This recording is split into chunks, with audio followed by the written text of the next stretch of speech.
tonight. Yes, we're doing it a day earlier than normal. Tuesday night, time for another edition of RSN Trackside, powered by Bob Johnson Auto Group on Rock Sports Network, Western New York's home for motorsports. Marty Sacalo with you live inside the Sly Job Studios. And coming back from Talladega, just got home, I believe, yesterday, if not today, Kelvin LaPierre. Kelvin, do you have a safe travel back, and how was your weekend? You take the rain out of the equation down there on Saturday night. It was a great time. Take the cold weather with it, and it'd be even better. It was pretty cold at night down there. That's what I heard as well at the same time. So, but hey, we had sunny skies, we had racing. That's all that matters in the end, hot or cold, whatever it is in Alabama. So, Yeah, but we had good racing too. yeah, But other than that, I mean, racing was good all the way around. I did not go to the Boulevard on Saturday night, so that's why the live event did not happen. It was too wet and too much rain. I was not going to go get soaked 2 miles from my campsite. I don't blame you. I don't blame you for one bit for sure. So, but yeah, we got a lot of Talladega to talk about here. A lot of storylines coming out of that weekend, and a lot of storylines this week. So, RSN Trackside is powered by Bob Johnson Auto Group. They carry 20 different auto manufacturers, ranging from Chevy to Ford to Toyota, and many more locations. 26 locations, in fact, throughout the state. Choose from thousands of vehicles in stock and check them out online at bobjohnsonautogroup.com to find a location near you. Well, let's get right down to it. Tyler Reddick winning on technically on NASCAR's side. It wasn't really a last lap pass, but it technically was a last lap pass. Michael McDowell and Brad Keselowski off turn number 4, 1 and 2 single file. Keselowski tries to make his move on the outside. McDowell puts the block. Kes counters back down low. McDowell tries to block it another time. Then he gets sideways and turns around. Tyler Reddick with the slingshot to steal the win. Big win for Tyler Reddick, obviously first win of the season and the first win that featured Michael Jordan at track. We'll get to all that in just a moment, but Kelvin, you had a really good perspective of Tyler Reddick making the move, getting the win. Yeah, our seats are sitting right there where this wreck happened, right? And you could see it coming. I can't think of the last time we saw the leader at a restrictor plate track block 4 lanes twice and get away with it. And Michael McDowell did that, made the big block the first time, kept going, ended up close to the wall, and then Brad got another run, and he had to go all the way back down. That just wasn't going to happen. And Brad, to his credit, tried to stay off him, and I think he actually did stay off him. I think if he touched him, it was barely.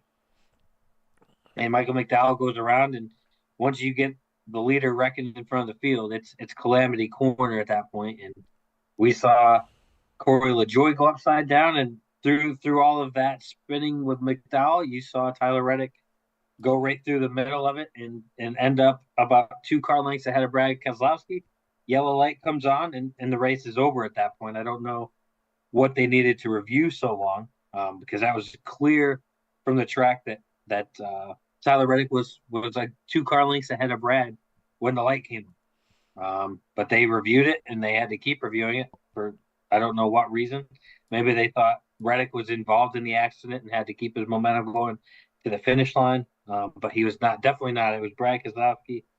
And then he didn't get really into it either. So it was Brad and Tyler's to lose at that point, because everybody else behind him stacked up. And we saw Corey LaJoie riding the wall the wrong way.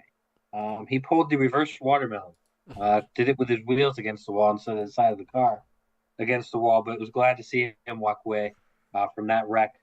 And there's a few other things we'll talk about later on wreck-wise, I'm sure. It took just about maybe an hour or so. I think that's what you're wondering, Kelvin. It took about an hour. The reason why was because NASCAR was trying to figure out where the drivers were at the moment of caution that didn't cross the start-finish line. Right across the line when it was still green. However, though, NASCAR then waved the yellow once Reddick got to the checkered flag. So then, obviously, the scoring freezes. Then you got to go through video evidence and timing data to see who was ahead at the moment of caution. So, but, yeah, good win for Tyler Reddick. Probably the biggest win he's had in his career. I don't think I've seen Tyler that hyped since he got his first win. This time he was pulling a Tony Stewart, Elio Castroneves, climbing the fence at Talladega. Got to celebrate with his family, his team, and even Michael Jordan. Now that is a pretty cool win as well for this 45 team. Having the boss in attendance and Michael Jordan. Yes, you've got Denny Hamlin in attendance for every single race, obviously, but having Michael Jordan there, it's his first time winning. He said that Denny told him he was a jinx whenever he showed up. That 23-11 wanted to win. That's definitely changed. And for those that don't know this, Michael Jordan grew up as a race fan. Yes, he was big with basketball, but he also grew up as a racing guy too. His family was into racing. Let's not forget that. And MJ is a much better racing owner, in my opinion, than he was a basketball owner with the Charlotte Hornets. So MJ's got to do this a lot more often. But I think the coolest part of it, though, was that Michael Jordan was seen not just celebrating, but also picking up Reddick's kid, Bo. I bet you Bo had a pretty cool story to tell on Monday that he got picked up by a goat at preschool. Yeah, that whole scenario was pretty cool, right? Tyler Reddick gets the win, and I think is that excited because he knew Michael Jordan was there, right? Like Michael Jordan's there. We got our first win with Michael Jordan in attendance. Got that monkey off our back with him in attendance sitting on a pit box. We saw him at Watkins Glen a couple years ago on top of Bubba Wallace's pit box. And when that playoff run happened with Bubba Wallace to get into the playoffs at Watkins Glen, and every time he's been at the track since, Denny Hamlin's kind of right. Every time he shows up, 23-11 either gets wrecked or is like having a bad day. And to have Michael Jordan there, get the win. I guess it's another thing he could technically rub in LeBron's face a little bit, right? Like we still have that rivalry that really hasn't transferred from GOAT of basketball to GOAT of car owners. For those of you who don't know, LeBron James is a part owner of the Fenway Keselowski Roush racing team, but has yet to show up to a track and win a race with him in attendance. So I guess Michael Jordan's got one more stat up on LeBron, if so to speak, which makes him even the bigger GOAT, right? I think ever since LeBron bought into the team, I think what is it, like 4 wins or something out of RFK, and then 23-11 race and a 6 win. So MJ has something up on LeBron in that sense too. So, but I want to get to what everybody was talking about. Off of turn 4, Michael McDowell and Brad Keselowski. Kelvin, did McDowell do what he had to do to go for that win? Well, you look at where he's at in the point standings right now, right? He's 26th, probably 99.99% going to need a win to get in. Talladega's one of your last shots, probably. Yeah, we know he runs pretty well at a couple of road courses. But then he's got Daytona after that. Like, those are his last 4 shots. Like, those are his 4 shots outside of the 500 to get it done. And he did what he needed to do or thought he needed to do to win the race, right? Like, that's how you lock yourself in. He was going for the win to lock himself into the playoffs again. And blocking 8 lanes just isn't the right move, but it's the move he had to do because he makes that move work and he blocks Brad K for the second time. I don't think anybody's getting by him without wrecking him. Like, he didn't have to block after that. Him and Brad's gonna push him off into the trioval, and nobody's gonna catch him. Reddick wasn't gonna get caught with Gibbs caught up. They weren't gonna get caught up. It just wasn't gonna happen. They were that far back. So he did what he thought he needed to do. I think he made the right move, but at the same time, we go to super speedways. Just block the yellow line. They can't pass you below you. They can only pass you up. So you only have to block 1 lane. You don't have to block all 4 lanes twice to get the win. At most, you're going to block 1 lane and you're going to get a push and you're going to be battling for a win down the stretch. Now Michael has that in his bag, right? Yeah. Here's my take on all things. So obviously the Fords on the low line, they had that. They were clear of the Toyotas in turn number 3. We saw Keselowski lay back trying to get that slipstream on Michael McDowell as expected. Off of turn number 4, I think it was either Boyer or Harvick that said it. You can block once, but you can't block twice. However, though, in this situation, It's the final lap at Talladega. Michael McDowell had to do what he had to do to go for the win. I completely agree with you on that. The thing that I don't think a lot of fans understand is that people were saying in the comment section on social media that Michael should not have made that second block. So you want him to let Brad Keselowski go and give up that win. It would have been his third career win. Yes, I know both of them are fighting for the win. McDowell, career win number 3. Keselowski could have ended, I think, what, a 108, 109 race winless streak, whatever it was. But the thing is, they're both going for the same piece of real estate. They are focused on that checkered flag. McDowell is also focused on the mirror at the same time.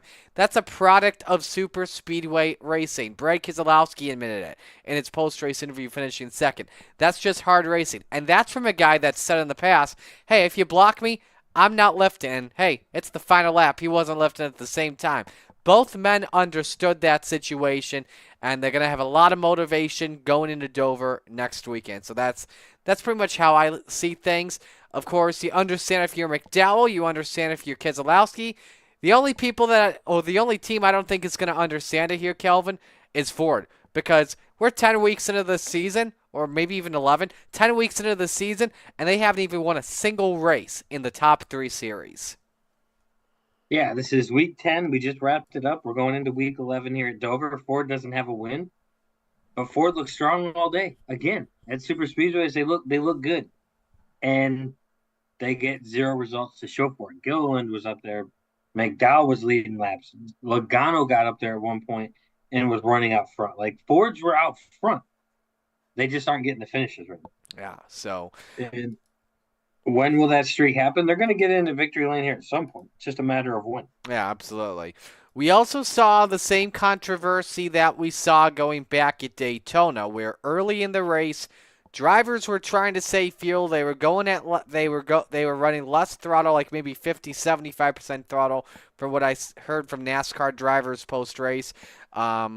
Sometimes not a lot of people like that because some people think it violates NASCAR's 100% rule. I think they were traveling 180, like over a second slower than what qualifying speeds were if you're laying the throttle wide open. That, like, I'm on and off about it because it does violate NASCAR's 100% rule. I want to see them try and hold the throttle wide open throughout all 500 miles in the race.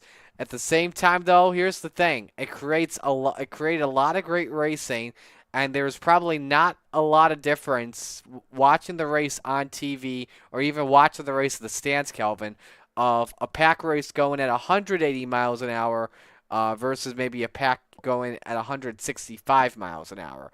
Like the drivers can notice it, but the teams or the fans, they can't.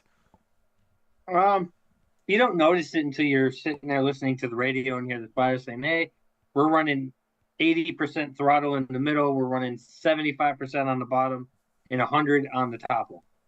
And then you're sitting here like, all right. And then you get your stopwatch out and you're seeing that, hey, your stopwatch, they're 3 seconds slower than they were when they're running full throttle to begin the race. I think something's got to be done, right? Like, you can't have people running 60% throttle to save fuel 5 laps into a race. Sure, the racing looks good because they're in a pack. They're not passing. It's on the interstate going 85 miles an hour, knowing I don't have to hit the brakes and we're just going to coast and I'm going to get behind somebody. We're just going to go. I can go do that. My grandmother can go do that. We can go do that. That's not what these people get paid millions of dollars to go do. I get it's team orders, it's manufacturer orders, whatever. We got to save as much fuel as we can. Take the fuel, take some fuel out of the car, and have them have to pit 3 or 4 times in a stage if we're going to do that. Like, reduce the fuel cell, do something.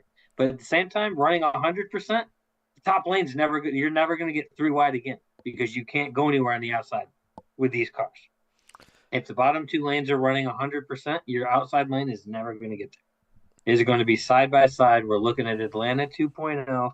Nobody's going anywhere until somebody makes a move. So there's a lot of work that needs to be done. And as much as we keep pounding on what's the fix and we keep saying horsepower, NASCAR's come on and said horsepower is not an option. We're not giving you more horsepower. That's how you fix this car.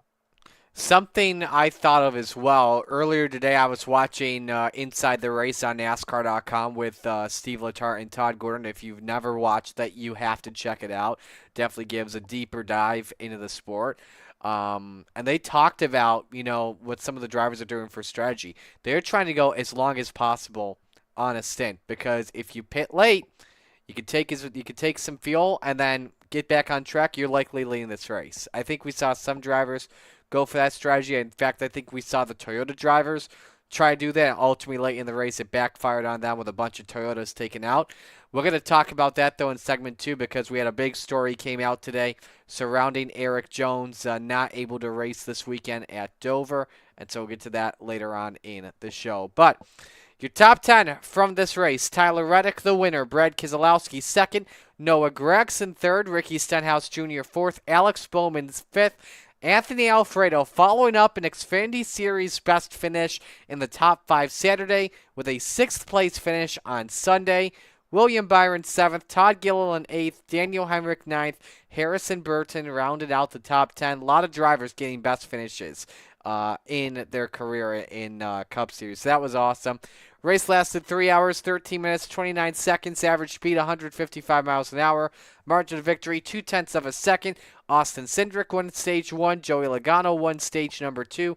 4 yellows for 21 laps. That was really good. The first 2 were for the stage conclusions, and then the yellow with the Toyotas. I'm sorry, not with the Toyotas. The yellow for first Christopher Bell, Chase Briscoe, Justin Haley, Zane Smith, and then we had the incident that happened in turn number 3 at around, I think, 60, 70, or just about 30 to go maybe, that involved Eric Jones, Bubba Wallace, Denny Hamlin. So, but also 72 lead changes among 23 different drivers.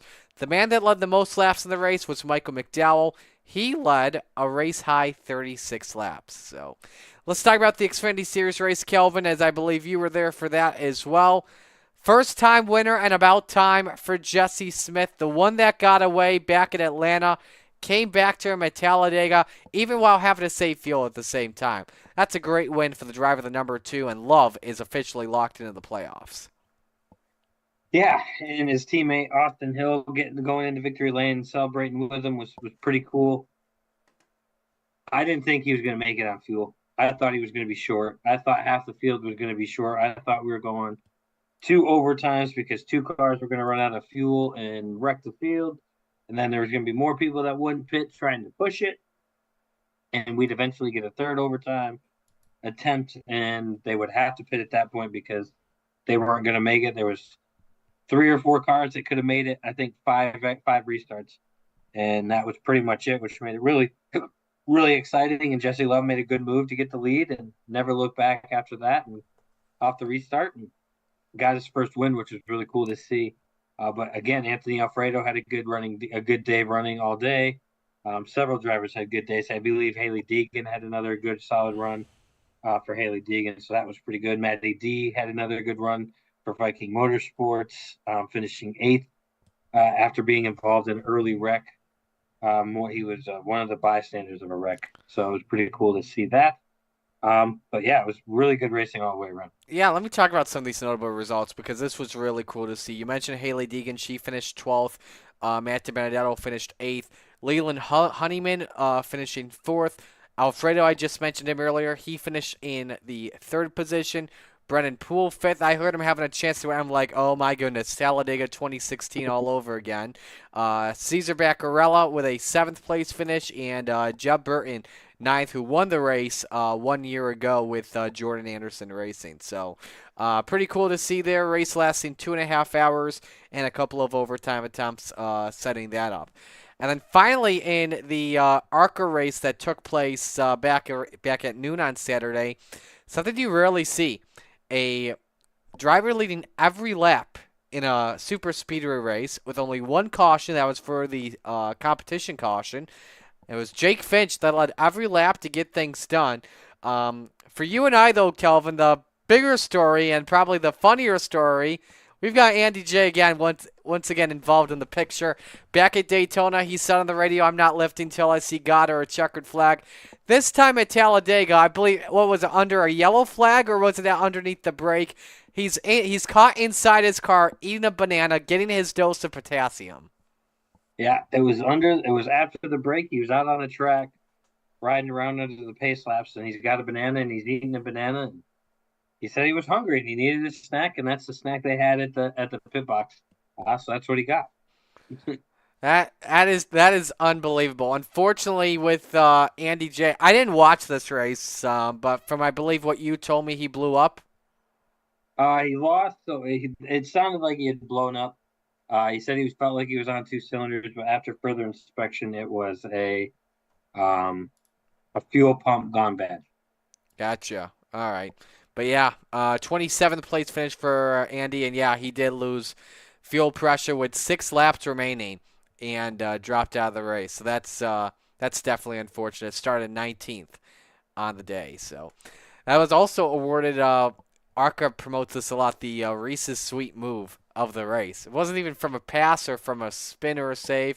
It was from his snack break, which is pretty cool. So why don't we step aside and take a break? When we come back, good, bad, and ugly, power rankings, and the news about Eric Jones, as well as the All-Star format that was just announced an hour ago on NASCAR Race Hub. So stay with us. RSN Trackside's around the corner. The drive, dedication, the courage it takes to go from contender to champion. This has driven Bob Johnson from the very start. It's how we build our team.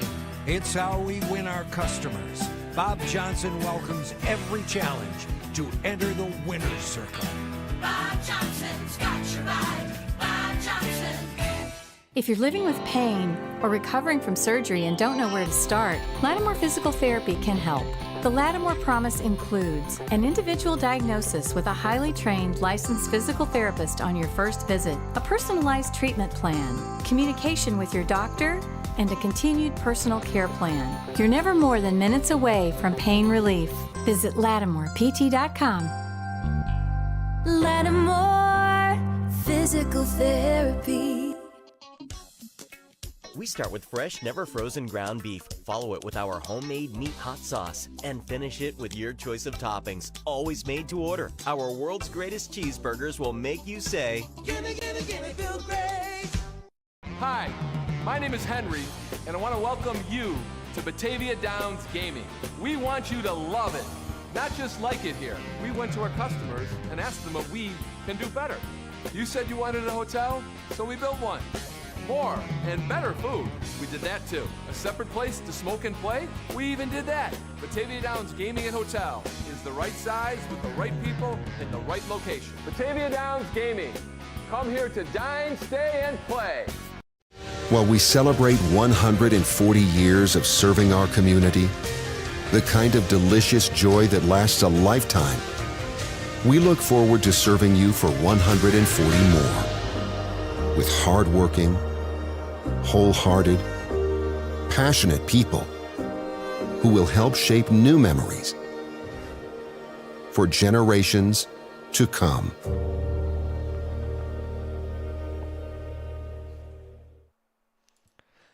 Welcome back to RSN Trackside. RSN Trackside is brought to you by Bill Gray's, home of the world's greatest cheeseburger since 1938. Every Wednesday, $2 off kids' meals featuring burgers, Weigels, hots, and more. Also at select locations, you can watch the race and grab some food and a drink at a Bill Gray's tap room. Find a location near you at BillGrays.com. Gimme, gimme, gimme Bill Gray's. All right, time for the good, bad, and ugly of the weekend. Kelvin, who goes first on Power Rankings this week? You do this week, my guy. That means you go first on the good, bad, ugly. So what you got? I'm going to go with Talladega giving us those underdog finishes, right? The ones that we normally don't see up front, and that includes Jesse Love, who has been up front. I know he's got like 5 poles this year. Jesse Love, Viking Motorsports, and Matty D were up there. I believe Ryan Sieg won the 100K with a wreck, and then still being able to win the 100,000. The bad, the weather Saturday and early Sunday morning. Man, was it cold. It was chilly. And this is where I'm going to go with the Toyota. All you had to do was say single file. You couldn't do that. You wrecked up some good race cars, including Eric Jones, Bubba Wallace, Denny Hamlin. And let me tell you, the Alabama crowd did not stop letting Denny and Bubba and Eric Jones have it because they were all happy to see those three Toyotas get wadded in. All right, my good of the weekend goes to Michael Jordan. The GOAT's able to celebrate in victory lane with his driver, which was a really cool moment. Was very exciting. I don't know if I've seen him that excited in a while over anything, but he also knows at the same time race wins mean a lot more than basketball game wins because it's a lot tougher to win in racing than it is in a basketball game because you got so many opponents on the racetrack.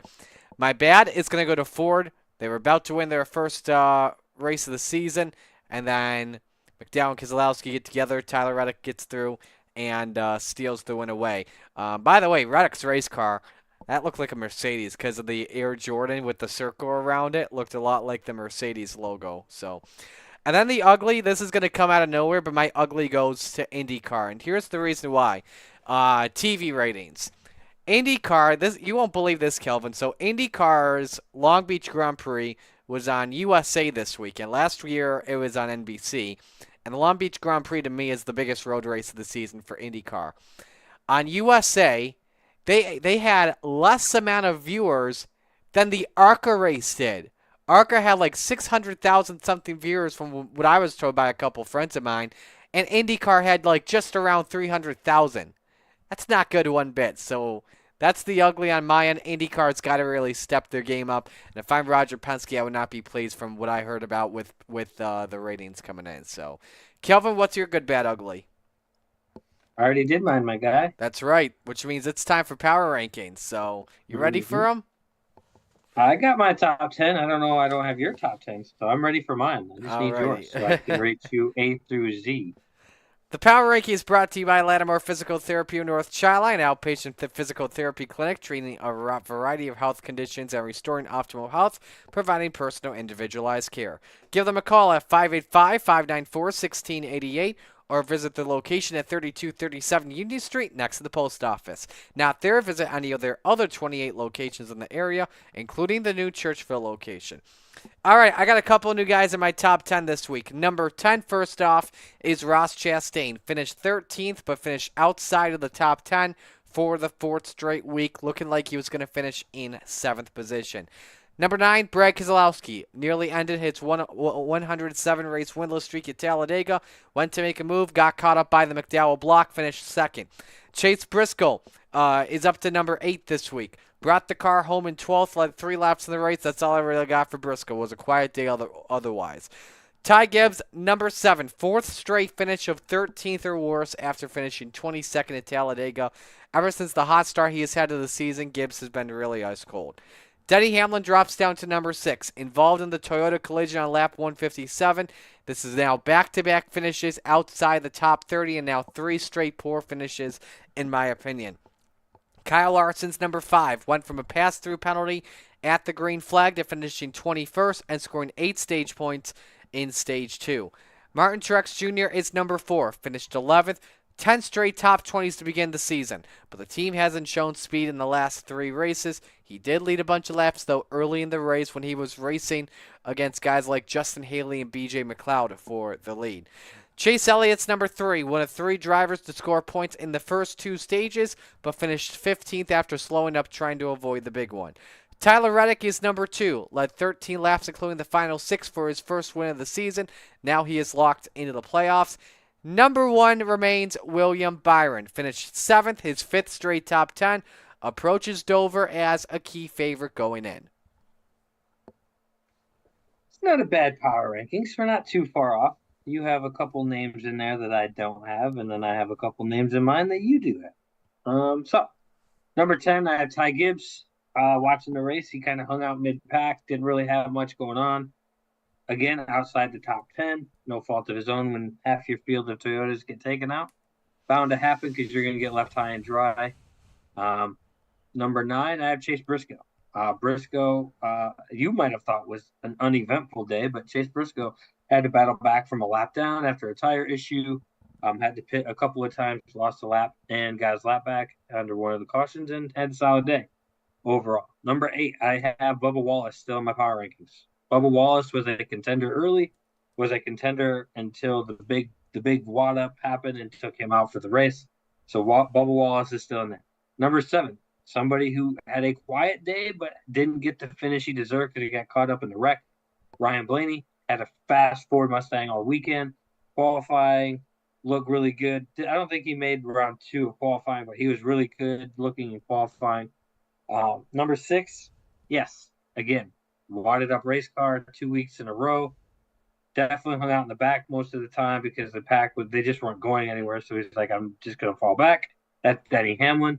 His teammate Martin Truex Jr. is number 5. Led laps early, mid pack car the rest of the day. Found his way back up there with about 10 to go. Ended up with a decent finish, but not the finish you would expect. Number 4, your race winner, Kyle, is Tyler Reddick. Tyler Reddick, not much of a factor all day. I believe he only led the one lap, and that was the final lap, and that's the only one that matters when it comes to winning races. Number 3, Larson. You mentioned it. He's missing his gas man, his tire carrier, his car chief, and 2 other people he was still missing because of the tire falling off last week, plus his car chief getting ejected for the race for making some improper adjustments after going through tech on pit lane before qualifying. Didn't get to qualify, lost a lap in stage 1, got it back at the end of stage 1, ended up getting some stage points. Would have had a solid finish if the big one didn't happen. That leads me to his teammate, number 2, my favorite part of the entire weekend. They had Chase Elliott on the scoring pylon inside the track, not the pylon that used to be there. They put it on the Jumbotrons now. They had him as the winner. The whole crowd erupts, only to find out Austin Cindric won stage 1 after photo evidence, and the whole crowd booed, and it was great. And I was cheering. That leads me to number 1, his teammate, William Byron. I think the Hendrick camp is the cars to beat right now. I think they have 3 of the top 5 favorites to go win the championship when it comes to Phoenix here in the fall. I don't know who can beat them the way they're running right now. I like it. I like it. Our top 6, they're not exactly the same, but we have all those drivers inside the top 6. So, well done there. I'm gonna give you an A-. I'll give you an A+ because you have Chastain in there. I know Chastain's been on the rebound, but he's just not getting the finishes. But I'm looking at finishes right now when it comes to certain things, and they're there for some people, and the way they're running throughout the race, especially when I attend them, I tend to watch and see what they're doing. And there was Ross impressed me for the first part, but then the other 2 stages he was kind of in the back the entire time. Gotcha. So, all right, let's get to the big headlines here of the hour. And the first one came out just around 3 o'clock this afternoon. Of course, on Sunday, Eric Jones took a heavy hit head-on into the safer barrier. First off, personally, I have not seen a safer barrier flex like that in over 10 years. That was a wild hit that Jones took. If you heard the in-car audio, he did not sound good one bit. And I was listening to his radio when that happened. Yeah. And nobody around me had him on, and I was saying, guys, just so y'all know, he is saying I need help. Yeah, so. And they're like, what, for real? I was like, yes, he is saying I need help. I need help. Yeah, it wasn't that good one bit. So Eric Jones, he was released from the infield care center, then was taken to a nearby hospital for further evaluation in Alabama. Then he met with specialists after returning home to North Carolina Sunday night, and that was determined that he had suffered a compression fracture in a lower vertebrae, so Jones will not be competing this weekend. No timeline has been set for Jones's return. However, though, the man getting the call up this weekend, as Jones will be, I should say too, Jones will be in Dover this weekend to help call the race on top of the War Wagon. The guy making his debut and filling in, Corey Heim. Normally in the Truck Series with Tricon Garage and in the Xfinity Series part-time with Sam Hunt Racing. This kid's got talent, as you and I know, Kelvin. This is a big opportunity for Heim to see how he can do with the big boys, and I'm looking forward to seeing how he performs. Yeah, and he's going to the Monster Mile, right? So this is going to be a test for him for sure. Not going to be fun by any means, but it's going to be a good learning experience for him. And it's going to be a good learning experience for us because we're going to be able to see what this kid potentially could do in the next couple years because he's probably going to have a shot here in the Cup Series at some point. And Jones's team will be utilizing the medical waiver. If he does win, he will be in the playoffs. NASCAR has granted that medical waiver. Finally, big news from NASCAR today. They announced the 2024 All-Star Race format, and no change amongst the race format from last year. 2 heat races to set the All-Star Race starting lineup, 100-lap open, and a 200-lap main event. A couple of new features. First off, the return of the tire choice, which includes a prime tire, which is the baseline tire that Goodyear had for the tire test last month, an option tire, which is slick tires made with the same rubber as the wet weather tire, so pretty much a softer tire with more grip and faster wear. And then finally, wet weather, which is only going to be used if the track is wet. Yellow on primes, red on options, and white on the wet weather tires. Teams will be allotted 9 sets of tires for the event weekend. For preliminary action, teams will have 3 sets of primes, 2 sets of options. And then for the All-Star race, teams will have 2 sets of primes and options. All 4 tires must be of the same type at all times. We saw it a couple years ago where Clint Boyer put on 2 primes and 2 options. The prime tire will only be used during both qualifying sessions. And you have the choice to start on any type of tire for the All-Star Open, heat races, and the All-Star race. Kelvin, your thoughts? That's a lot of tire options, right? And I think it's the right call. It's the All-Star race, and I think Goodyear and NASCAR are trying to figure out what type of tire will work best on certain short track racing, right? This is another way to get a short tire track test, right, for tires. What better way than have half your field potentially running one and the other half running the other, or all of them running the same at one time and all of them switching over to the opposite at another. It's smart on NASCAR's part to do this. I think the teams are going to enjoy it like they have in the past. So it's going to be pretty cool to see. And heck, you never know. Maybe this is a format they're looking at doing, kind of like what F1 does during a race. Maybe there's a point in the race where you want to go run and have more grip for a short term, i.e., we've got a green-white checker, but we don't need the grip for the long term. We just need it for the short term. Maybe that's what they're looking at. I think it'd be pretty cool, but at the same time, I don't think NASCAR fans are ready for that because there's already enough rule changes as it is. Absolutely. So, this weekend, local coverage begins for RSN Trackside. I'll be at Land of Legends. First off, I plan on being there tomorrow should they be running for a practice session just to see what everybody's got going on with the cars and stuff like that, especially on the CRSA Sprint side. And then Saturday, I'll be back in Canandaigua for the season opener. Howell Properties opening night. All divisions except New Legends on the card, kicking off the 71st season. Land of Legends is, of course, monitoring weather and the parking areas. But we'll be good to get back to our home base, Kelvin, this weekend. Yeah, I know you're going to do a good job like you normally do when you're out there. I know you're going to have a good time. Hopefully the weather cooperates, so it's a really good time. But, yeah, looking forward to seeing what coverage you guys provide, what you get to provide up there.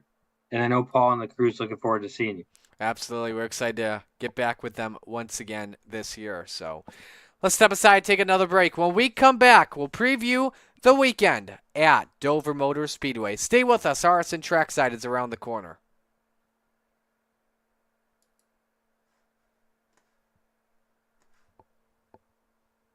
While we celebrate 140 years of serving our community, the kind of delicious joy that lasts a lifetime, we look forward to serving you for 140 more. With hardworking, wholehearted, passionate people who will help shape new memories for generations to come. Hi, my name is Henry, and I want to welcome you to Batavia Downs Gaming. We want you to love it, not just like it here. We went to our customers and asked them what we can do better. You said you wanted a hotel, so we built one. More and better food. We did that too. A separate place to smoke and play? We even did that. Batavia Downs Gaming and Hotel is the right size with the right people in the right location. Batavia Downs Gaming. Come here to dine, stay, and play. We start with fresh, never frozen ground beef. Follow it with our homemade meat hot sauce. And finish it with your choice of toppings, always made to order. Our world's greatest cheeseburgers will make you say, Gimme, gimme, gimme, feel great. If you're living with pain or recovering from surgery and don't know where to start, Lattimore Physical Therapy can help. The Lattimore Promise includes an individual diagnosis with a highly trained licensed physical therapist on your first visit, a personalized treatment plan, communication with your doctor, and a continued personal care plan. You're never more than minutes away from pain relief. Visit LattimorePT.com. Lattimore Physical Therapy. The drive, dedication, the courage it takes to go from contender to champion. This has driven Bob Johnson from the very start. It's how we build our team. It's how we win our customers. Bob Johnson welcomes every challenge to enter the winner's circle. Bob Johnson's got your ride. Bob Johnson.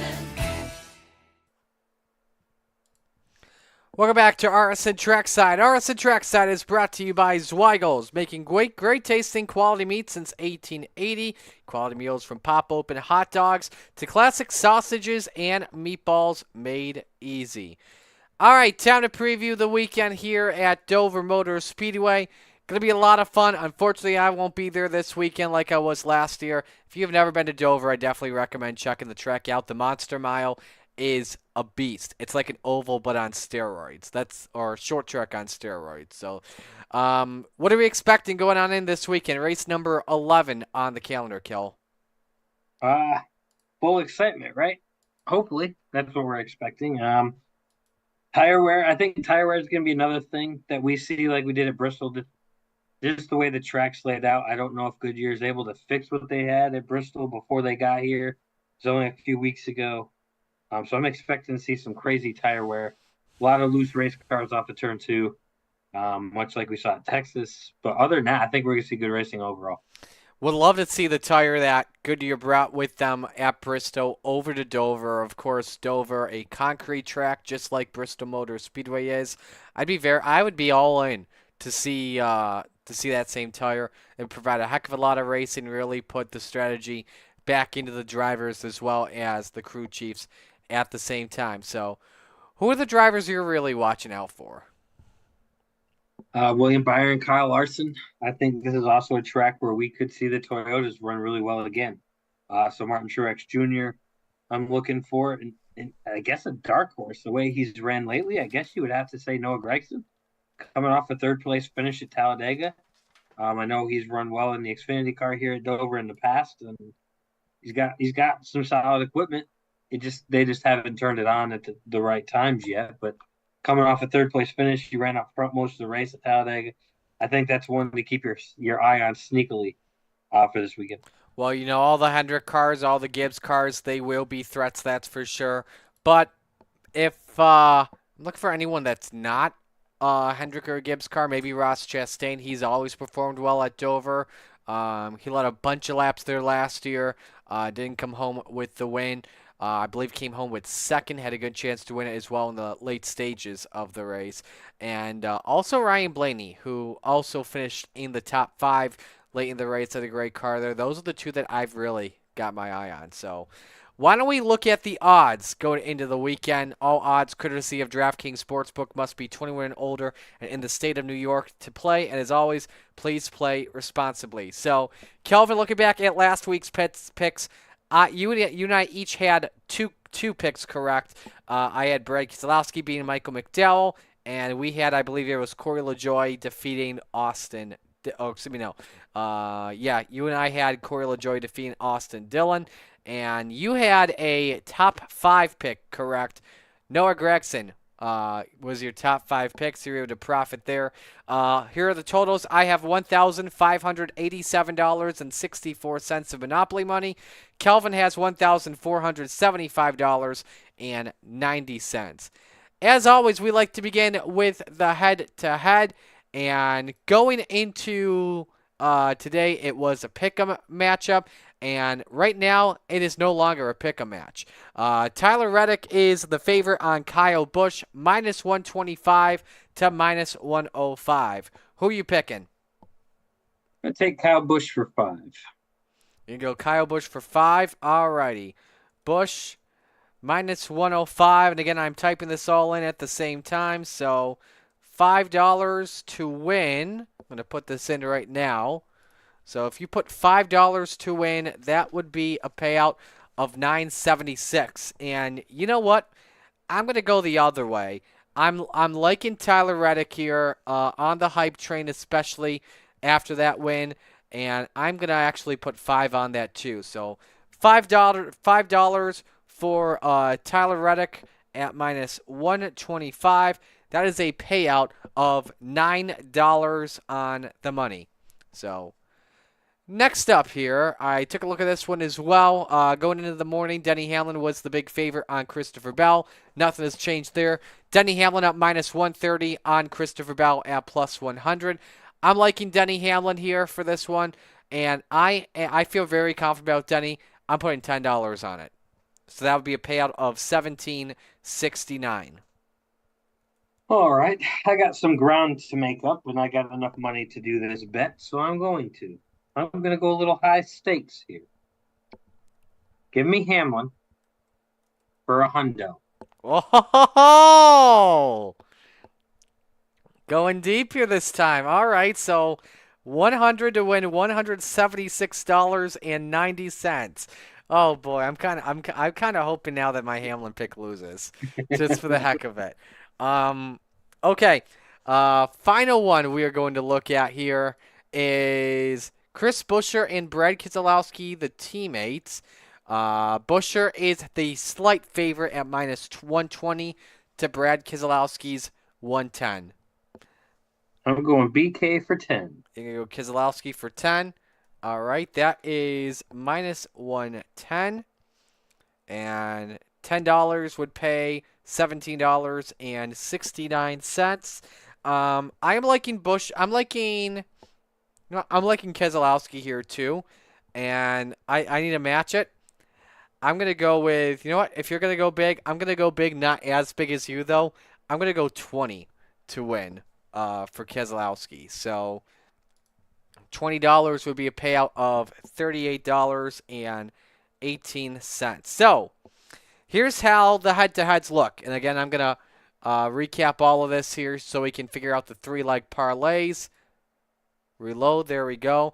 All right, so you have Kyle Busch beating Tyler Reddick. We each have Denny Hamlin defeating Christopher Bell. And we each have Brad Keselowski defeating Chris Buescher.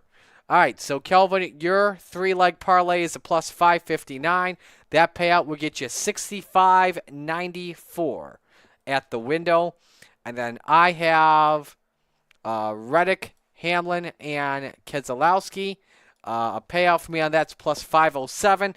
I would win $60.79 if I were to get all 3 of those correct. Next up, the top 5. Let's go with the odds here. These are our big bets. Let's go with the top 5 who we think could be the underdog. Lars is the favorite coming in at plus 450. Martin Truex Jr. at plus 650. William Byron, Ross Chastain, Denny Hamlin, each 7.5 to 1. That's 5. Christopher Bell is 10 to 1. Chase Elliott 11 to 1. Ryan Blaney 13 to 1. Ty Gibbs, Alex Bowman, each 16 to 1. If I am looking at for a top 5 that could surprise somebody, you know, Tyler Reddick's on the hype train right now at plus 250. I mean, I don't see why not. He could get a top 5. So I'm going to go Tyler Reddick for a top 5. I'm putting $5 down on that for Reddick. Reddick at plus 250 would get me $17.50. All All right, it's not bad, not bad. But I've gone underdog here before and gotten a top five, i.e., last week with Noah Gregson getting a P3. So that leads me to go here again. I think we have to look at a Ford getting a top five, because they're bound to get into victory lane at some point. This Ford has found victory lane a time or two before in his past. That Ford would be Joey Logano. All right, Joey Logano, how much? $5. $5 for Logano. All right, so he is plus 250. $5 would get you $17.50 at the payout. Finally, who is your moneymaker to win? Moneymaker to win? Be anyone for the top five or anyone not there? Give me. Let's see. I think a Ford's going to get it done. I think Ford finds victory lane this weekend. Is this your prediction or no? No. Okay. This is my money bet to win. If I wanted to, I'm going to go with a driver who is on a little bit of a drought. Not as big a drought as Brad Keselowski, but he's on a little bit of a drought here, and that would be one Ryan Blaney. All righty, how much? 13-1. And put in 5. Gonna put in 5. My big one on Hamlin, damn it. All right, so plus $1,300, $5, a payout of 70. All right, I'm surprised William Byron's not the favorite to win this one at plus 750. So I'm gonna go with Byron here, and you know what? Because of the strong start he's had of the season, I'm feeling pretty confident about Willie B. So give me 10 on William Byron. $10 to win 86. So Byron plus 750. $10 would get me, I'm sorry, $85, not 86. So, all right, let's get to picks on who is going to win this weekend. We've got Xfinity and Cup. How are we looking at points? You got a slight lead still, my guy. All right. My guy wrecked again. I go first for Xfinity. You get to go first for the Cup Series. Let me pull up jski.com here. The Xfinity Series race is the Bet Rivers 200 at Dover Motor Speedway. Ironically, that is at a casino that is owned by Bally's. Just saying. That's Saturday at 1:30 p.m. on FS1. No notable entries because of the Dash for Cash this weekend. However, those some drivers to keep in mind here. Taylor Gray's in the 19, Ryan Truex in the 20. He won there last year for his first ever Xfinity win. Carson Kvapil is in the 88. My pick to win this weekend, I'm liking Chandler Smith here, so give me Chandler in the 81. Not bad. I'm going with Sheldon Creed in the 18. So where you're going 81, I'm going 18. Would be his first ever Xfinity Series win if he could get that done. Finally, Sunday's Worth 400 at Dover. Sunday, 2 o'clock on FS1. 37 teams and drivers posted. 40 spots are listed. All the normal entries you see on the list here, plus as well AJ Allmendinger, Kaz Grala, as well as Jimmy Johnson. Your pick to win the Cup race this weekend. He's going to get his first win of the year. Going to break a streak. He's going to make sure all 400 cars make the playoffs this year. Alex Bowman gets it done at Dover Motor Speedway. All righty, you're going bold then. I guess I got no choice but to go bold too here. I'm grabbing my Miles the Monster statue like I always do before every Dover weekend. My pick to win, he's been pretty good at Dover. Nearly won the race. I feel like he should have won the race. However, though, a better restart from Martin Truex Jr. and a better long run at the end is what gave the 19 car the win. He's looking for his first win of the season. I'm trying to balance it here. My pick to win, Miles the Monster, is holding up Ross Chastain this weekend. So we both think Chevys are going to find victory lane. We think Chevy's going back to victory lane once again. So, anyway, as we get set to go for the weekend, Kelvin, final thoughts. I think it's going to be a heck of a race weekend. The weather's supposed to cooperate from what I'm looking and seeing so far, which is really good. Um, should be an eventful weekend. Hopefully, the tire package is good and we get some good, solid, strong racing. Absolutely.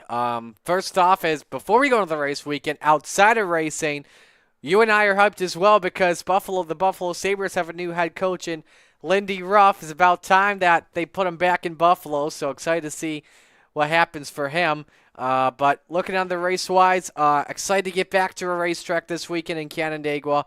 For Dover, I know that's going to be a lot of fun. A lot of questions will be answered when it comes to possibly this weekend when it comes to this package as well as the tire at the same time. So it could be a fun weekend. This week's going to be one you're going to want to tune into. You're not going to want to miss out on that. So that'll do it for this edition on RSN Trackside. Next week, we preview Kansas weekend. We'll also have our first local recap of the season, recapping Land of Legends and some other racetracks around the area. Shout out to Gary, as always, working behind the camera and the computer. To my right, he's Kelvin. I'm Marty. This has been RSN